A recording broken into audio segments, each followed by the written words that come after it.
Finally crack 24 LPA. ఇక ఏం కావాలి ఒక మిడిల్ క్లాస్ పర్సన్కి? చెప్తున్నా కదా, ఒక టైంకి ఎలా అయిపోతుందంటే వరుస పెట్టి వచ్చేస్తాయి మనం అనుకున్న డ్రీమ్ జాబ్ ఆఫర్స్. ఇక్కడే నా లైఫ్ అసలైన టర్నింగ్ పాయింట్. కాన్ఫిడెన్స్ లెవెల్ కూడా నాకైతే బీభత్సంగా పెరిగాయి అప్పుడు.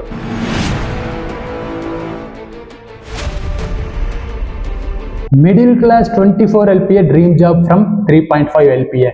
ఈ వీడియో ఎండ్ వరకు ఓపిక తెచ్చుకొని మరీ చూడండి. నువ్వు మిడిల్ క్లాస్ పీపుల్ అయితే ఈ వీడియోని మాత్రం స్కిప్ చేయొద్దు. మన కోసమే మెయిన్గా. నా జర్నీలో ప్రతి స్టెప్ నా కష్టంతోనే వచ్చా. అది నేను ఓపెన్గా అండ్ ప్రౌడ్గా చెప్పగలను. ఎవడు నాకు జాబ్ విషయంలో హెల్ప్ ఏం చేయలేదు, అండ్ నేను కూడా జాబ్ కోసం ఏ ఒక్కరిని హెల్ప్ అడగలేదు. నా first job 24,000 25,000 per month, and నా డ్రీమ్ జాబ్ 20+ LPA క్రాక్ చేసినప్పుడు కూడా నా సొంత కష్టంతోనే వచ్చా. మా నాన్న కూడా ఒకటే చెప్పేవాడు, నీ సొంత కష్టంతోనే పైకి రా. నువ్వు మంత్కి ఒక 5,000 ఎర్న్ చేసినా పర్లేదు, బట్ నీ ఓన్ కష్టంతోనే రావాలి అని. 3.5 LPA to settle salary means 20+ LPA fixed package, not included any other variable components. ఈ వీడియోలో మెయిన్గా నా ఎక్స్పీరియన్స్ షేర్ చేస్తాను. నేను ఈ జర్నీలో ఫేస్ చేసిన ఛాలెంజెస్, ఏ టెక్నాలజీస్ నేను నేర్చుకున్నా, స్విచ్ అవ్వడానికి ఎంత టైం తీసుకున్నా, ఎంత హైక్తో స్విచ్ అవ్వాల్సి వచ్చింది, నేను హై ప్యాకేజ్కి స్విచ్ అవ్వడానికి రీజన్స్ ఏంటి, ఫైనాన్షియల్గా ఎలాంటి ఛాలెంజెస్ వచ్చాయి. ఈ వీడియో చాలా హెల్ప్ఫుల్గా ఉంటుంది. ఓకే, 20+ LPA ఆఫర్ చేతికి వచ్చిన నెక్స్ట్ సెకండే సెకండ్ కంపెనీలో రిజైన్ పెట్టేశా. నాకు ఇష్టం వచ్చిన లైఫ్ అయితే ఎంజాయ్ చేశా. ఆ వీక్ మొత్తం మిడ్ నైట్స్లో ice creams, cool drinks, Swiggy జొమాటోలో నాకు ఇష్టం వచ్చిన ఐటమ్స్ అయితే ఆర్డర్ చేసుకొని పిచ్చగా ఎంజాయ్ చేశా. Okay, let's start my journey. I started my first job at HCL Technologies with 3.5 LPA. I got this job in my college placement. నాకు ఈ 3.5 LPA కూడా కొంచెం ప్రౌడ్గా ఉండేది. విలేజెస్లో ఉన్న వాళ్ళకి చిన్న జాబ్ వచ్చినా కొంచెం అచీవ్మెంట్ లాగే ఉంటుంది. నాకు కూడా అదొక టైప్ ఆఫ్ అచీవ్మెంట్. ఈ ప్యాకేజ్ చిన్నదే అయ్యుండొచ్చు, బట్ అట్లీస్ట్ ఫైన్. నాకు ఈ ఫ్రెషర్ శాలరీస్ కూడా మనకు చాలా తక్కువనే ఉంటాయి స్టార్టింగ్లో, ఫస్ట్ ఇనిషియల్ మేస్లో. నాకు పెద్దగా స్కిల్స్ కూడా కంపెనీ జాయిన్ అయినప్పుడు కూడా స్కిల్స్ ఏం పెద్దగా లేవు. కోడింగ్ కూడా సరిగా రాదు. ఉన్న కంపెనీలోనే చాలు, కంఫర్ట్ జోన్లోనే ఉన్నాం. సో నో టెన్షన్స్ అనుకున్నా. కొన్ని మంత్స్కి ఫైనాన్షియల్గా కొంచెం స్ట్రగుల్ స్టార్ట్ అయింది. ఈ 3.5 LPA ప్యాకేజ్ శాలరీ మాత్రం అసలు సరిపోయేదే కదా నాకైతే. అప్పుడు పీజీలో ఫుడ్ చాలా దారుణంగా ఉండేది. అయినా సరే మంత్లీ పీజీలోనే తింటుంటే, మనం డైలీ రెస్టారెంట్స్కి వెళ్ళి, అవుట్ సైడ్స్ హోటల్స్కి వెళ్ళి తినే అంత సిచ్యువేషన్లో లేదు, బికాజ్ ఆఫ్ ఎంప్టీ పర్స్. ఇప్పుడంటే పర్స్ కొంచెం వెయిట్గా కనిపించుండొచ్చు, అప్పుడైతే పర్స్ మొత్తం టోటల్ నిల్. మనీ ప్రాబ్లం చాలా వచ్చింది. రూమ్స్కి రెంట్, ఖర్చులు, ఇంటికి మనీ, బట్ ఎవరిని ఏ ఒక్కరిని ఒక్క రూపాయి కూడా అడగకూడదు. నేను ఎప్పటి నుంచి అనుకునేవాడిని, కాలేజ్ డేస్లో ఉన్నప్పటి నుంచి అనుకునేవాడిని, రేపు పొద్దున జాబ్లో జాయిన్ అయ్యాక మనం ఏ ఒక్కరిని మనీ అడగకూడదని. సో సరే, ఏమున్న శాలరీతోనే అడ్జస్ట్ అవ్వాలి, లేదంటే పార్ట్ టైం జాబ్ ఏదో ఒకటి, అంతేకాని ఎవరిని ఏ ఒక్కరిని 1 రూపీ కూడా అడగకూడదు. నేను అడిగితే ఇచ్చేవాళ్ళు చాలామంది ఉన్నారు, బట్ అదే స్టాండ్ తీసుకున్నా. హైక్ కూడా వచ్చింది ఫస్ట్ కంపెనీలో, బట్ అది చెప్పుకునే హైక్ అయితే కాదు. ఫైనాన్షియల్గా చాలా వీక్ అయిపోయా. ఇంకా చాలా ఉన్నాయి, అందులో ఒకటి చెప్తాను. మంత్లీ మనం హెయిర్ కట్ చేసుకుంటాం కదా. నేను అప్పుడు ఎలక్ట్రానిక్ సిటీ నీలాద్రి నగర్లో ఉండేవాడిని. కిలోమీటర్స్ వాక్ చేస్తుంటే ఫ్రంట్లో షాప్స్ ఫ్రంట్లో రాసింటారు కదా స్టిక్కర్, 150 200 100 సంథింగ్ అని. అందులో చెక్ చేస్తూ ఏది మన బడ్జెట్లో ఉంటుందో అది సెలెక్ట్ చేసుకునేవాడిని. ఆ డేస్ కూడా మొన్న వరకు ఉన్నాయి, 2024లో కూడా. ఏది మనకు బడ్జెట్లో ఉంటే అది పిక్ చేసుకునేవాడిని. అప్పుడు నా అప్కమింగ్ వీడియోస్లో నాకు వర్కౌట్ అయిన టిప్స్ అండ్ ట్రిక్స్ ప్రతి ఒక్కటి మీతో షేర్ చేస్తాను. నువ్వు స్టూడెంట్ అయినా, జాబ్ సీకర్ అయినా, కెరీర్ గ్యాప్ ఉన్నా, ఆల్రెడీ కంపెనీలో వర్క్ చేస్తున్నా సరే, డ్రీమ్ జాబ్కి క్రాక్ చేయాలనుకుంటున్నా సరే, నాకు హెల్ప్ అయిన టిప్స్ అని ప్రతి ఒక్కటి మీతో షేర్ చేస్తాను. ఫైనల్గా 20+ LPA జాబ్ క్రాక్ చేశాక నాకు నచ్చిన లైఫ్ని ఎంజాయ్ చేశాను. అవి కూడా ఈ వీడియోలో కవర్ చేస్తా, జస్ట్ ఫాలో దిస్ వీడియో. అప్పుడు నాకు అనిపించింది ఒకటే, జాబ్ స్విచ్ అవ్వాలి. రియలైజ్ అయ్యే it's time to switch job అని. ఇలా చాలా ఇన్సిడెంట్స్ జరిగాయి. నెక్స్ట్ ఆ ఇన్సిడెంట్స్ కూడా నెక్స్ట్ వీడియోస్లో అక్కడక్కడ కవర్ చేస్తాను. సో నెక్స్ట్ ఇంటర్వ్యూస్కి అప్లై చేశా, రిజెక్టెడ్. మళ్ళీ ఇంటర్వ్యూస్ అప్లై చేశా, రిజెక్టెడ్. ఇనిషియల్గా మోస్ట్లీ అన్ని ఇంటర్వ్యూస్లో రిజెక్ట్ అయిపోయా. ఒక్క ఇంటర్వ్యూ సెలెక్ట్ కాలేదు. ఎందుకు? Because of lack of preparation. సరిగా ప్రిపరేషన్ లేకుండా జాబ్స్కి అప్లై చేశా. It's my mistake. So don't apply jobs without any preparation. First రౌండ్లో రిజెక్షన్స్, చాలా చాలా డిసప్పాయింట్ అయ్యేవాడిని. సేమ్ నెక్స్ట్ కంపెనీకి ఇంటర్వ్యూకి అటెండ్ అయ్యా, అక్కడ కూడా సేమ్ రిజల్ట్. అసలు సెకండ్ రౌండ్కి వెళ్ళే ఛాన్స్ కూడా నాకు ఇవ్వలేదు. డిసప్పాయింట్మెంట్లో ఉన్న అసలు జాబ్ స్విచ్ అవ్వలేనేమో అనుకున్నా కరెంట్ జాబ్ నుంచి. సో కరెంట్ జాబ్ ఉంది, సర్లే ఏదో వెళ్తూ ఉంది లైఫ్, ఓకేలే అనుకున్నా. అయినా సరే జాబ్ స్విచ్ అవ్వాలి. ఒకటే రీజన్, మనీ ప్రాబ్లం. తర్వాత కంపెనీస్కి అప్లై చేయడమే మానేశాను నేను. అన్ని రిజెక్షన్స్ వచ్చేసాయి స్టార్టింగ్లో. ఫస్ట్ ప్రిపరేషన్ స్ట్రాంగ్గా ఉండాలని ప్రతిదీ ఇనిషియల్ నుంచే స్టార్టింగ్ నుంచే స్టార్ట్ చేశా. బేసిక్ నుంచే ప్రిపేర్ అవుతున్నా.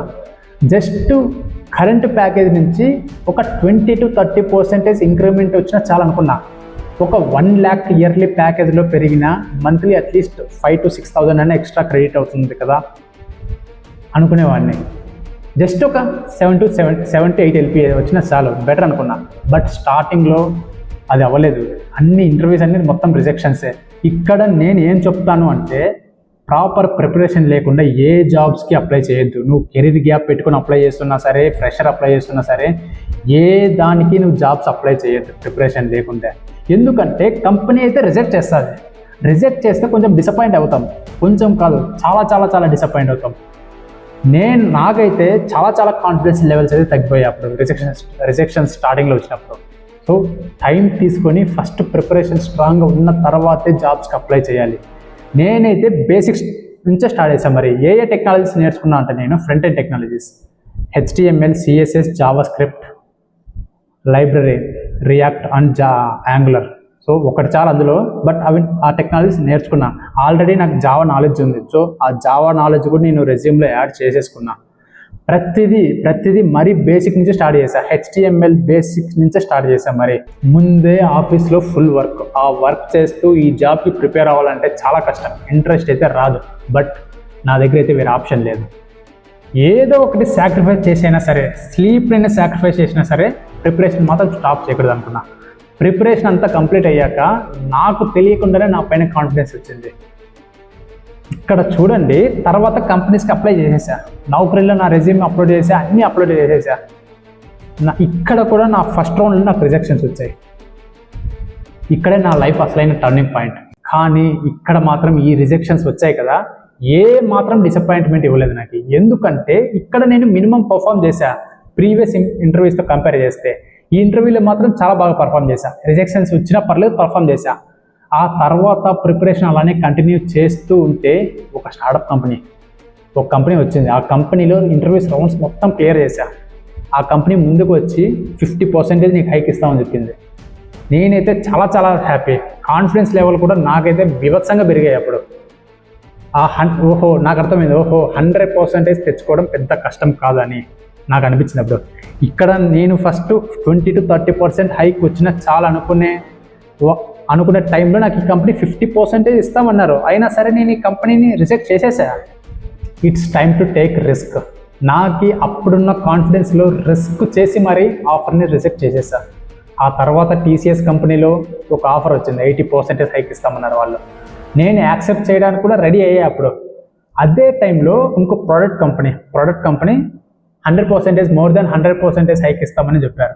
నేను లేట్ చేయకుండా, ఒక్క సెకండ్ లేట్ చేయకుండా ఆఫర్ని యాక్సెప్ట్ చేశా. నాకైతే చాలా చాలా రిలీఫ్ వచ్చింది అప్పుడు. ఫైనాన్షియల్గా కూడా స్టేబుల్ అయ్యా, ఇంట్లో కూడా అందరూ happy. So I join as a front end developer in that company. 100% హైక్తోనే జాయిన్ అయ్యా. అయినా సరే, ఇంత జాయిన్ అయినా సరే మిడిల్ క్లాస్ వాళ్ళకి ఫైనాన్షియల్ మనీ ప్రాబ్లమ్స్ కన్సిస్టెన్సీగా వస్తుంటాయి. ఈ కంపెనీలో జాయిన్ అయినా కూడా నాకు రెస్పాన్సిబిలిటీస్ ఈక్వల్గా ఉంటాయి అబ్బా, ఏవో ఒక వేలో వస్తుంటాయి మనకి. సేమ్ అదే రిపీట్, ఇక్కడ కూడా అదే రిపీట్. ఫస్ట్ కంపెనీలో జరిగినట్టే రిపీట్ అయింది. ఇలా శాలరీ క్రెడిట్ అయిపోతే ఇలా వెళ్ళిపోయేది, మొత్తం డెబిట్ అయిపోయేది. నేనైతే మెంటలీగా ఫిక్స్ అయిపోయా, నెక్స్ట్ స్విచ్ కొడితే ఈ 10%, 20%, 30%, 40% ఇవి కాదు, ఇక్కడ కూడా మోర్ దాన్ 100% హైక్తోనే స్విచ్ అవ్వాలి. ఏం చేసుకుంటానో తెలీదు. ప్రాజెక్ట్ చేస్తాను, DSA కోడింగ్ చేస్తాను, నైట్ అవుట్ చేస్తాను, వీకెండ్ సాక్రిఫైస్ చేస్తాను, ఏం చేస్తానో తెలీదు. సెటిల్ ప్యాకేజే కొట్టాలి. అది కూడా 18 to 24 LPA ఫిక్స్డ్ ప్యాకేజే కావాల్సిందే. మరి మనం జాబ్ స్విచ్ అవ్వాలని ఇంట్రెస్ట్ అయితే రాకూడదు మనకి. మన వీకెండ్స్ ఖర్చులు, monthly trips, room rents, rich life, ఇవన్నీ లీడ్ చేసైనా సరే మంత్లీ సేవింగ్స్ మనకి ఉండాల్సిందే అని ఫిక్స్ అయిపోయా. Finally crack 24 LPA. ఇక ఏం కావాలి ఒక మిడిల్ క్లాస్ పర్సన్కి? ఫైనల్గా hard work paid of. Hard work అయితే ఎప్పటికీ ఫెయిల్ అవ్వదు. మనం చేస్తే హార్డ్ వర్క్ పైన డిపెండ్ అవ్వాలి. Everything is possible. ఆ తర్వాత నాకైతే చాలా ఆఫర్స్ వచ్చాయి. చెప్తున్నా కదా, ఒక టైంకి ఎలా అయిపోతుందంటే వరుస పెట్టి వచ్చేస్తాయి మనం అనుకున్న డ్రీమ్ జాబ్ ఆఫర్స్. ఎన్నో మంత్స్ మనం కష్టపడి చిన్న జాబ్ క్రాక్ చేయడానికి ఇబ్బంది పడిపోతుంటాం. అలాంటిది ఆఫర్స్ అయితే సీరియల్ వైజ్ వస్తాయి. ఏ ఆఫర్ సెలెక్ట్ చేసుకోవాలో మనకే కన్ఫ్యూజన్ ఉంటుంది. ఆఫర్ వచ్చిన తర్వాత నాకు ఒక 2-3 డేస్ ఆఫీస్కి అయితే లీవ్ అప్లై చేశా. నెక్స్ట్ కొన్ని డేస్ నా కోసం లైఫ్ని లీడ్ చేశా. ఇష్టమైన ఫుడ్ తిన్నా. కొన్ని డేస్ ఆ పీజీ ఫుడ్ అయితే అసలు టచ్ కూడా చేయలేదు. కొన్ని వీక్స్ నాకు ఇష్టం వచ్చింది ఏం తినాలో అవన్నీ క్వాలిటీ ఐటమ్స్ మంచి ప్రైస్లో తిన్నా. హ్యాపీగా కొన్ని డేస్ ఇంటికి వెళ్ళా. ఇంకా మిడ్ నైట్లో మంచి tasty ice creams like chocolate ice creams, brownies. ఒకప్పుడు ఇవన్నీ తినాలనిపించినా తినలేకపోయా. సో అలాంటి ఐటమ్స్ అన్నీ ఏం తినాలో అవి తినేసా. ఎక్కడికి వెళ్ళాలో వెళ్ళినా. ఒకప్పుడు ఏదైనా కొనాలనిపించినా ఆలోచించేవాడిని. ఆ కొన్ని డేస్ అయితే ఒక్క మిల్లీ సెకండ్ కూడా నాకు థింక్ చేయలేదు ప్రైస్ దగ్గర. కావాలనిపిస్తే నా ATM కార్డు తీసుకొని స్వైప్ చేసేసా. ఎందుకంటే ఐ డిజర్వ్ ఇట్.